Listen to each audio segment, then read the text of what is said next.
శ్రీ గురుభ్యో నమః. శ్రీమాత్రే నమః. శ్రీ మహాగణాధిపతయే నమః. నేను Mangipudi Venkata Subbarao, PG diploma in జ్యోతిర్వాస్తు.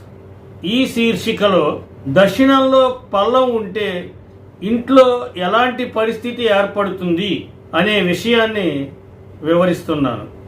గృహం బయట దక్షిణ భాగంలో పల్లం, బావి, గుంటలు, సరస్సులు, కొలనులు, ఇతరత్ర భౌగోళిక పరిస్థితులు ఉంటే నష్టాలు వాటిల్లే అవకాశం ఉందని వాస్తు శాస్త్రం చెబుతోంది.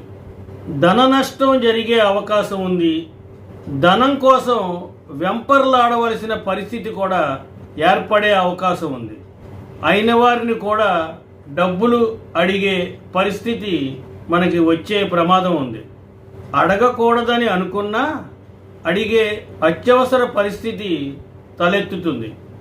అనారోగ్యం నుండి విముక్తి పొందడానికి ఆరోగ్యం కోసం విపరీతంగా ధనాన్ని వెచ్చించడం, చేస్తున్న వృత్తి వ్యాపారాలలో ఒడిదుడుకులు ఏర్పడడం వంటివి తలెత్తుతాయి. మానసిక అశాంతి కలుగుతుంది. కుటుంబంలో ఒకరిపై ఒకరికి నమ్మకం లేకుండా అనుమానాలు తలెత్తే అవకాశాలున్నాయి. ఇంట్లో మహిళలు బాధపడవలసి వస్తుంది. వారి ముఖంపై ఎప్పుడూ కూడా దుఃఖం తాండవిస్తుంది.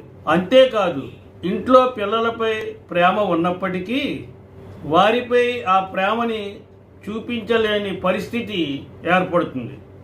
కనుక మీ గృహం యొక్క దక్షిణ భాగం పై విధంగా లేకుండా ఉండేటట్లుగా చూసుకోవాలి. స్వస్తి, శుభమస్తు.